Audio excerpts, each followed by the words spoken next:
नमस्कार सांग मैंने आसतु बुली जा मो सहित रामेश्वरम रामेश्वरम जावाक हेले आपण मानक रामनाथपुर रेलवे स्टेशन पर्यंत आसवाक पड़ो तापर यही प्लाम्बन ब्रिज बाट दे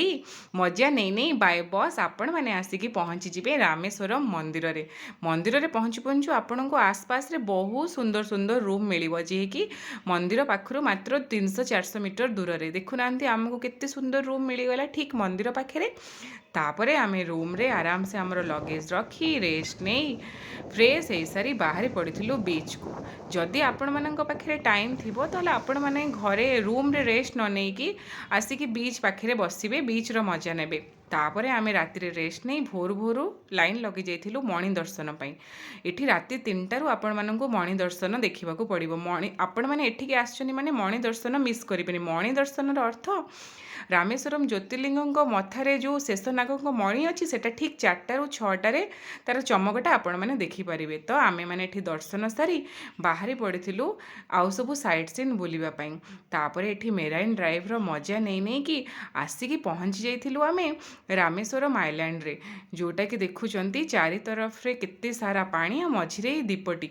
एठी बहुत सुंदर लगुला एठी आपण मानक रामेश्वर सेतु भी देखा मिल देखु यहाँ जो दूर रे देखा एटा है राम सेतु प्रथमे आ पाखु जाकि भी देखुले हेले एबे सब केते पानी माड़ी आछे सेति समस्ते दूर देखुंत तापर आमे पहुँची जाइलु धनुषकोडी बीच रे धनुषकोडी प्रथमे गोटे जिला थिला जो थरे कि चर्च एठी देखंतु चर्च रेलवे स्टेशन हॉस्पिटल एठी देखंतु एटा रेलवे स्टेशन थिला हॉस्पिटल स्कूल बहुत किछि माने सेठी गोटे मार्केट बहुत सबु किछि सेठी थिला किंतु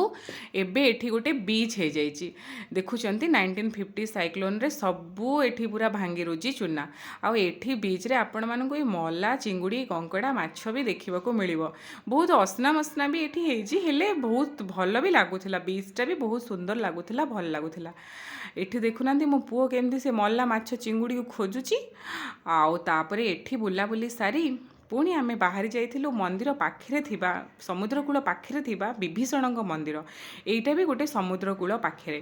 तो आपण मैंने विभीषण मंदिर निश्चिंत आसबे एठी देखंतु केते सुंदर व्यू देखा होची ना तापर एठी दर्शन सारला परे आमे बाहरी जाइथिलु आउ पाखे पाखे थिबा छोट छोट मंदिर को एठी राधाकृष्ण मंदिर अछि रामकुंड सीताकुंड आउ राम सेतुर जोठी पत्थर आपण मैंने फ्लोटिंग पत्थर देखा चाहिए सेटा भी एठी रामकुंड रे अछि तो एठी बहुत जगह फोटोग्राफी अलाउ नहीं तो आमे माने बस खाली जो जो जगह फोटोग्राफी अलाउ थिला सब आपण मानक से सब जगह देखौची आ एटा हर पार्वती मंदिर आपण माने एई सब जगह को निश्चिंत आसिकी बुलिकी जिबे आउ नटराज मंदिर बहुत सारा मंदिर एठी अछि आपण मानक टूर ट्रैवल पाखरे थिबो सेठू आपण माने कोनोसी पैकेज नै कि आसी परिबे आपण माने चाहिए से पैकेज रे कन्याकुमारी मध्ये ऐड अछि आपण आसी परिबे हेले आम बापा बहुत थकी जाइथिले सेति पई आमे कन्याकुमारी जाई पारलु नाही आ पुणी आपण मैंने देखुं तो आम पुणी आसीगलु बीच को एठिके आसवाक आमको बहुत भल लगुला आम पाखे टाइम भी थिला आम पुणी एठिके पळै आसलु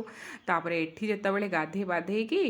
आउ तापरे पळै गलु पुणी दर्शन करिया पई रामेश्वरम मंदिर सीटी पाखे थिला रामेश्वरम मंदिर रे पुणी आउ थोर दर्शन सारी घर को फेलु ओके बाय बाय आपण माने मो चैनल को लाइक शेयर सब्सक्राइब करबा को जेमती भूलिबेनी हेला।